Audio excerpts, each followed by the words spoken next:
Hello friends, I get asked the question all the time, who's the best character? Who's the most beginner friendly character? So today, I'm going to briefly go over every single character in Don't Starve Together. This video was originally catered for beginners, but you know, while I was researching this video, I actually had a lot of fun because I've been playing characters that I didn't play before, or I didn't play very often, and I've learned new things. Now since I'm only briefly talking about every character, I might miss a few things, so if I miss anything that you think is important, be sure to let me know down in the comments. Also check the pinned comment because I'll put any changes in there. With that being said, let's get started. Now, trusty old Wilson is the first character that you unlock in the original Don't Starve. He has 150 health, 150 hunger, 200 sanity, and has a damage multiplier of 1.0, meaning he does normal damage. Wilson is basically the baseline for everyone. He has no downsides, but his only upside is that he grows a beard. So during winter, he can grow a fully magnificent beard, which gives you the equivalent insulation of 56% of a beefalo hat. And in summer, you can shave his beard to make sure that you don't overheat too easily. So survivability for Wilson will give him a 6 out of 10. We would give him a 5 out of 10, but you know, he can grow a beard for winter, which is quite nice. Utility, 5 out of 10. He's just a generic character. He's not bad for any team, but he's not particularly good because he doesn't provide anything. Same for combat. Overall, Wilson will give you the most sincere Don't Starve experience, I feel. Next we have Willow, who has 150 health, 150 hunger, and 120 sanity. Willow starts with a lighter, which is basically a torch with more durability but less range. So she's meant to be a pyromaniac character, so she gains sanity from being near fire. So if you light a bunch of fires, you'll gain lots of sanity. She's also immune to fire damage, and she's slightly more resistant to overheating in the summer, but you'll still need protection in summer. Now her biggest perk is that she has basically a mech. Bernie's a teddy bear that will turn into a big monstrous teddy bear once Willow becomes insane. And while she's insane, Bernie will taunt every creature that would attack Willow instead would try to attack Bernie, including shadow creatures. And when Bernie is big like this, he has a DPS of 25 and he has 2,000 health, which is an insane amount of health. So he can actually taunt shadow creatures for a very long time before dying, and once he dies, all you need to do is repair him. Just one use of a sewing kit fully repairs him, and then you can use him again. And a downside is that Willow is slightly more susceptible to freezing, and clothing that provides insulation is less effective on her, and she can become frozen more easily. So for survivability, it's kind of a tough one, because on the one side, Bernie protects her, but on the other side, she'll freeze easier, and she has low sanity. So we'll give her a 6 out of 10. Now, Bernie can actually provide quite a bit of utility to the team, so her utility is 6 out of 10, and her combat is also 6 out of 10, since she has Bernie to help her in combat when she's insane. Overall, if you struggle with shadow creatures, Willow is very good because Bernie will take care of them for you. Next we have Wolfgang. Now Wolfgang is a strong man. He is very good for combat. Hold on there. So right as I was finishing up this video, Clay announced there might be a Wolfgang rework. So this information might be somewhat correct after the Wolfgang rework, but you know, keep an eye on the pinned comment because things will change. If his hunger is between 0 and 105, he becomes wimpy. And while in this stage, his health, damage, and hunger are all reduced. And between 100 and 225 hunger, he has a 1 times damage multiplier, but also has a 1.5 times hunger drain. And now when he is mighty, he can do between 1.2 and 2 times damage. He has between 200 and 300 max HP, and his hunger drain is between 1.5 and 3 times. And all of this scales linearly with how full his belly is, meaning the multipliers are higher, the higher his hunger is. Also, when he's mighty, he gets up to a 25% speed bonus, and on average, his DPS is about 288 with a dark sword. His favorite food is also cooked potato, which is good because it's very easy to mass produce and it heals, and he suffers 10% extra sanity drain from all sources, but this doesn't really matter because he kills stuff so fast. So for Wolfgang, he has a survivability rating of 8 out of 10, a utility rating of 6 out of 10 because he can kill stuff for your team, and a combat rating for 10 out of 10 since he has the best damage in the game. Now of course, all of these ratings assume that you can keep on top of his food consumption. If you can't keep on top of his food consumption, then you'll be wimpy most of the time, meaning he won't be very good for you. So I wouldn't recommend him for beginners. But now we have Wendy. Wendy is a little girl with a dead twin sister called Abigail, who we'll talk about in a bit. Wendy does 0.75 times damage. She has a 0.75 times sanity drain from all sources. And like I said, she has a dead sister called Abigail, and she can use Abigail's flower to summon her. Abigail levels up between level 1 and 3. When she levels up, she increases her max health. Level 1 is 150 health,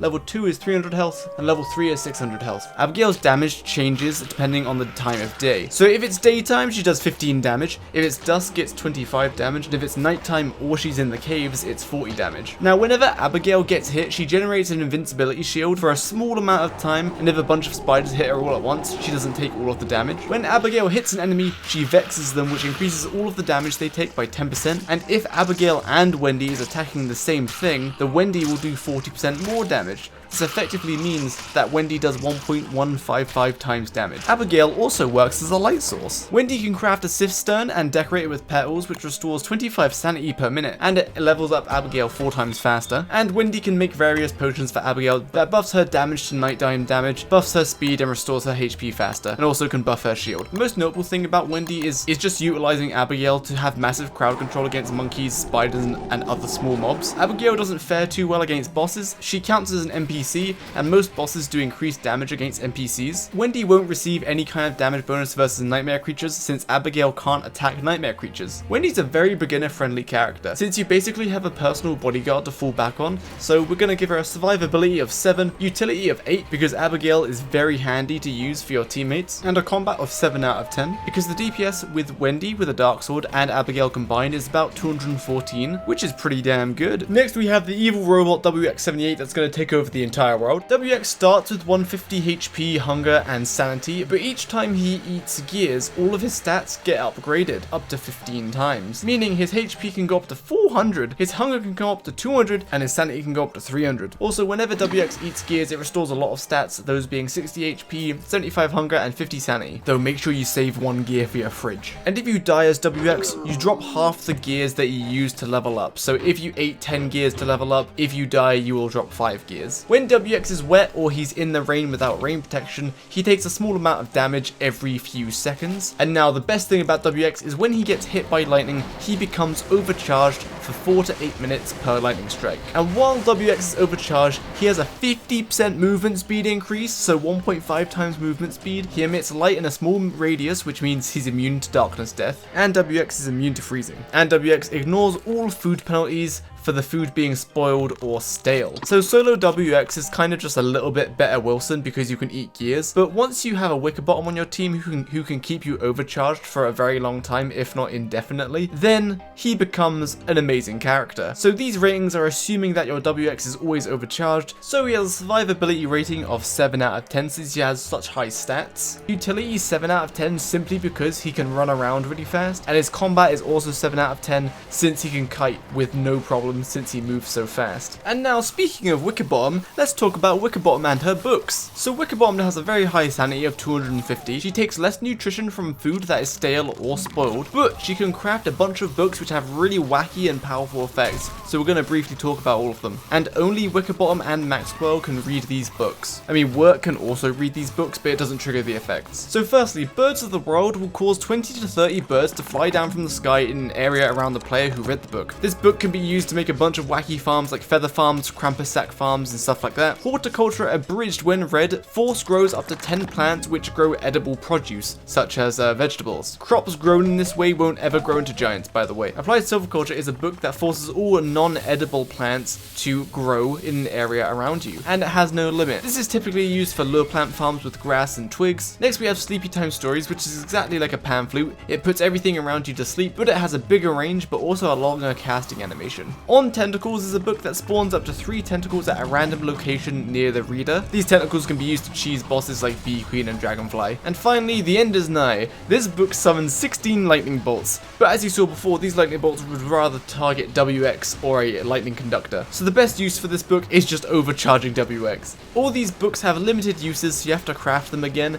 and they cost sanity to read, although you can keep reading them even if you hit 0 sanity. Wickerbottom has access to all science machine recipes without a science machine, and she can make all alchemy engine recipes with just a science machine. Wickerbottom can't sleep, so she cannot utilize tents, so her survivability is 5 out of 10 because her books can't immediately save her in a pinch. Her utility though is a 9 out of 10 because the amount of wacky farms you can set up with Wickerbottom is insane. And her combat is 5 out of 10, but it's worth noting that she can kind of use her tentacles in combat. You can spawn tentacles and have them fight wherever you're trying to fight. Next we have Woodie. Woodie has a permanent beard that you cannot shave. This keeps you insulated in winter, but also warms you up in summer. Woodie starts with an infinite axe called Lucy, and Woodie himself will chop trees faster and more efficiently, and he has a higher chance to spawn tree guards. Now Woodie's main gimmick is that he can transform into 3 were creatures, a were goose, a were moose, and a were beaver. So let's talk about them. The were goose moves 1.4 times faster and can walk on water, so it's good for early game scouting. The were moose has 90% damage reduction, does 59.5 damage per swing,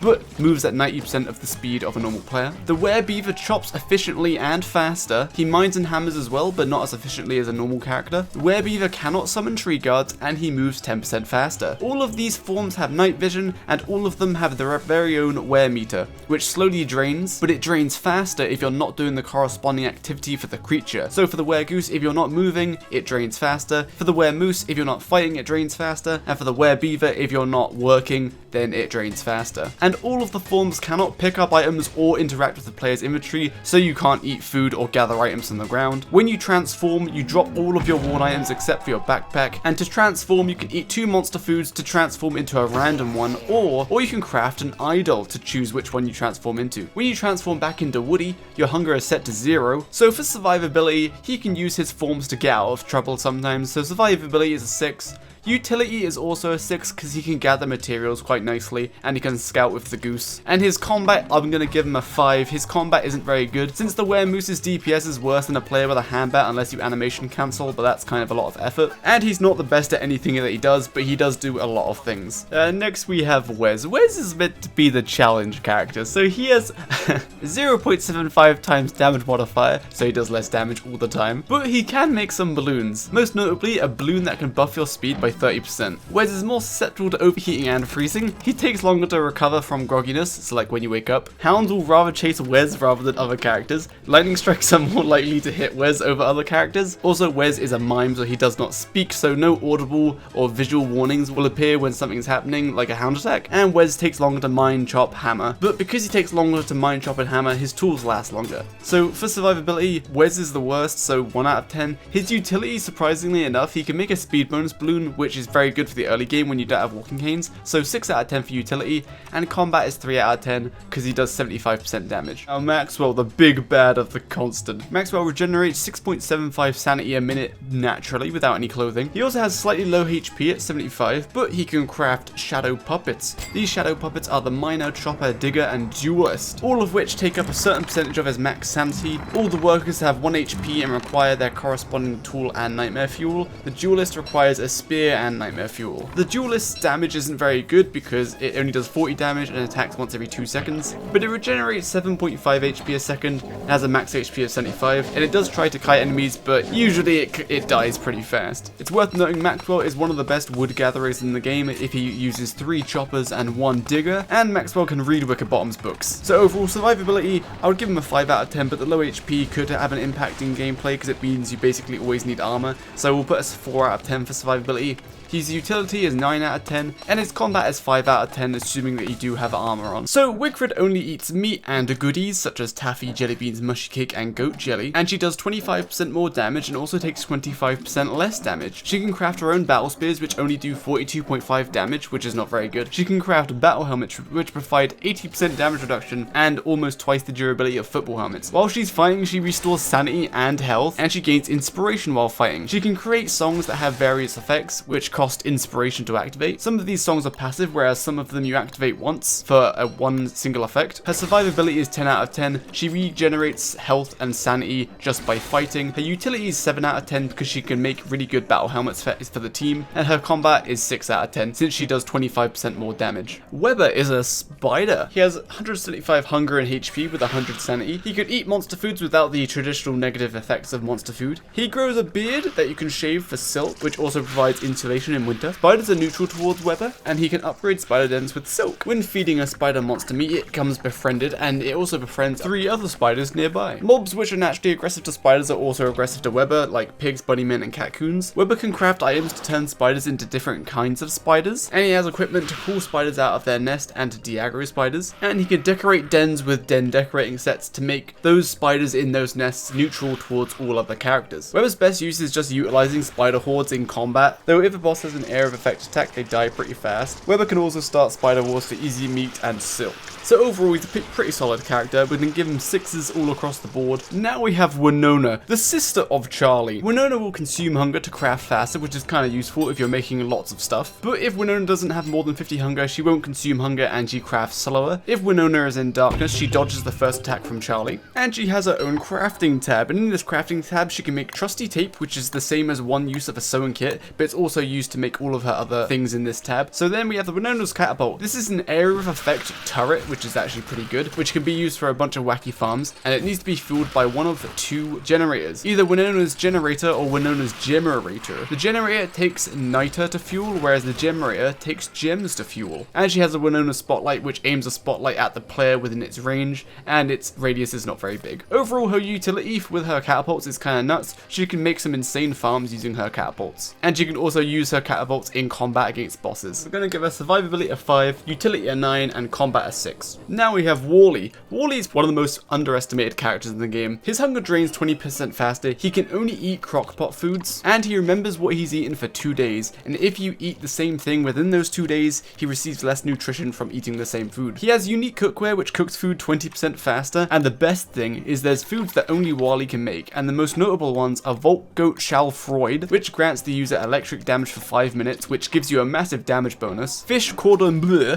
which I don't know if I said that right, which provides wetness immunity for 5 minutes. Hot Dragon Chili Salad, which increases your temperature by 40 for 5 minutes. This is enough to stop you from freezing in winter. And Asparagipacho, I think, decreases temperature by 40 for 5 minutes, which stops you from overheating in summer. The ingredients for these recipes are kind of hard to get, so it's not very good in the early game, but mid to late game, Wally is very good. He can also add spices to any crockpot dish, which give the following effects. Chili Flakes grants the user 20% more damage. Honey Crystals doubles your mining, chopping, and hammering efficiency. Seasoning Salt increases the health value of the food that you're eating by 25%, and Garlic Powder absorbs 33% damage after armor damage reduction. So like I said, in the mid to late game, Wally is way better than in the early game, because in the early game, you don't have all of these ingredients readily available, nor can you mass produce them very easily. So his survivability is a 5. His utility though is a 10 out of 10, and his combat is an 8 out of 10 because of his Volt Goat Shalfroid. Now we have Wortox. Wortox is a monster and gains half the nutrition from all food. Creatures that are aggressive to weather are also aggressive towards Wortox. When a mob dies near Wortox, they drop a soul. This soul can only be collected by Wortox, and Wortox can eat these souls for 18.75 hunger and -5 sanity, or he can drop them for area of effect healing for him and his team. The healing starts at 20 but can go down to 13 per player, and it goes down 1 point for every person that benefits from the heal. Wortox can use a soul to also teleport anywhere on screen like a lazy explorer, and these souls are extremely easy to farm as most mobs drop 1 soul, including like butterflies and bees, and bosses drop 7 to 8 souls. Wortox can only hold 20 souls at once, otherwise he will drop half of them and then lose 20 sanity, and souls cannot be stored anywhere except directly in Wortox's inventory. But you can effectively store souls in your inventory by stacking a stack of bees in your inventory and then murdering them when you want souls. Wortox can heal very easily, so his survivability is 9 out of 10. His utility is kind of good as well because he can heal his team, so that's 7 out of 10.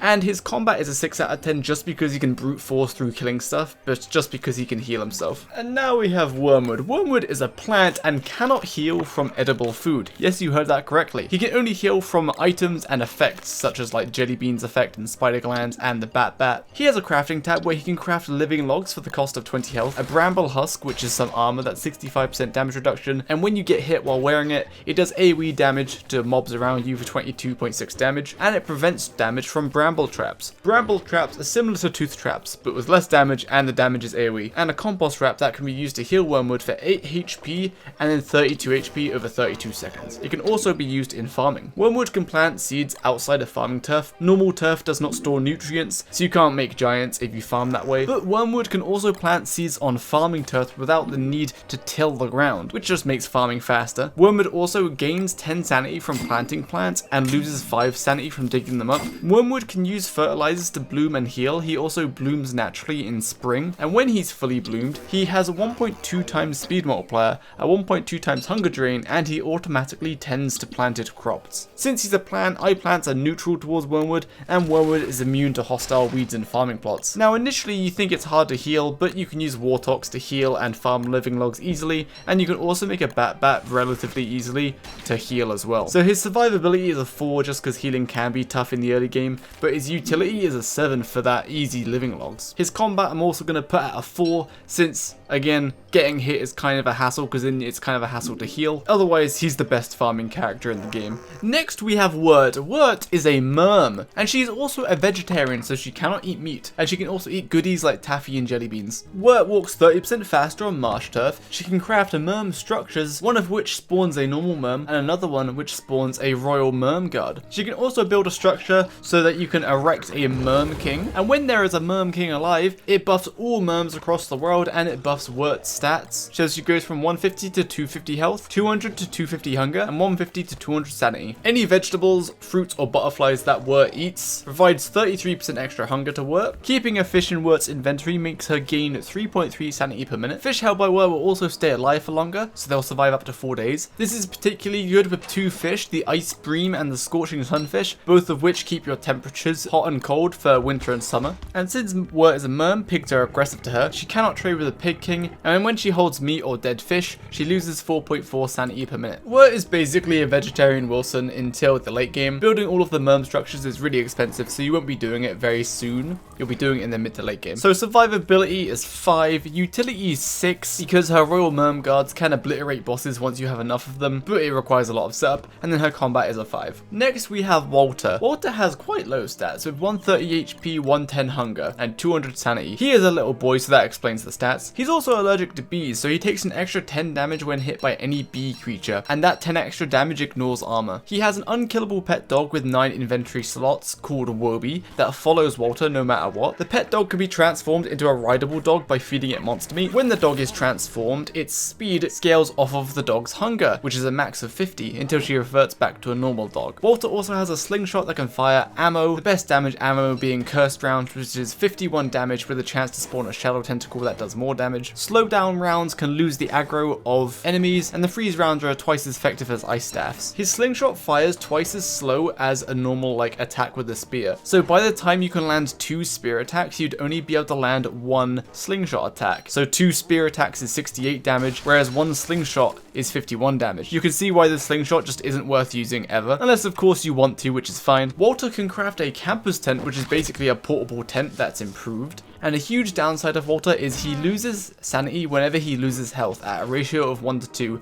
So if he takes 10 damage, he loses 20 sanity. This effect can be halved with the hat that he starts with, but still, it's a lot of sanity loss whenever he loses health. Also, whenever Walter isn't at full health, he'll constantly lose sanity, up to 12 sanity per minute. Walter also gains no sanity from clothing items such as the Tam O'Shanter. Walter ignores any sanity auras such as Dusk, Night, or Boss sanity auras. Walter is still affected by negative sanity auras from equipment though, such as dark swords. And because Walter likes the woods, if there's 5 or more trees closer to him, he gains sanity. His survivability is a 4, because if you take a little bit of damage, he can die very easily, and he has low health. His utility is a 6, simply because he can be a ranged support in the background without much risk since he's at range. And Woby is good for riding around and transferring statue pieces. But his combat will give a 4. He does the same damage as Wilson, it's just that he'll be insane most of the time if you take damage. And last but not least, Wanda does not have a health bar. Instead, she has an age bar. So if she gets hit for damage, she takes damage from her age, and 2.5 health is 1 age. Wanda starts at age 20, and if she hits age 80, she dies. So effectively, Wanda has 150 HP. Wanda must use ageless watches to reduce her age. An ageless watch reduces her age by 8 with a 2-minute cooldown, and Wanda ages naturally 1 year every 40 seconds, which is also 3 years every 2 minutes. So 1 ageless watch is enough to keep you from dying. Wanda deals more damage with shadow weapons the older she is. So if she's between age 36 to 64, she does 1.2 times damage, and if she's between age 65 and 79, she's 1.75 times damage. Wanda can also craft her own shadow weapon, which is her best weapon, called the Alarming Clock. This weapon is a whip, so it has increased range but also a slightly decreased attack rate. Wanda is one of the best damage dealers in the game when she's old with her weapon. It does 142.8 damage per swing when she's old. But that's not all, she also has some utility. She can make a teleport which basically reverses time, and it makes her jump jump back in where she was a few seconds ago. This teleport only has a 2-second cooldown and it can provide invulnerability frames. She also has multiple teleports that can teleport you anywhere on the map, including in the caves. But it requires you to set up the teleport beforehand, and those teleports require Mac tusks to craft, so it means you can't craft them until winter, and even then you can't craft a lot of them. Also, Wanda requires tool site fragments for all of her clocks, so you have to go to the ruins or archives to be able to make a good amount of watches for Wanda. So if you couldn't already tell, Wanda is very much a glass cannon. She does a lot of damage, but she has to be very old, as in very close to death, for her to do that damage. So this usually means you need very good armor, like knight armor, to give yourself 95% damage reduction. So her survivability, I'm going to give her a 6, since her ageless watch effectively gives you infinite healing, except you can't do the infinite healing all at once, it's over time. Her utility is 10 out of 10, no one else can teleport you across the map unless you use telelocator staffs and stuff, and you can set up multiple of them at once and they're no cost and they just have cooldowns after the initial craft. And her combat is 9 out of 10. She is a glass cannon, so she does die for quite easily, but if you're careful, she won't die and she can deliver close to the best damage in the game. And now before we get to our closing remarks, there is quite a bit of discussion with who's better DPS, Wolfgang or Elder Wanda,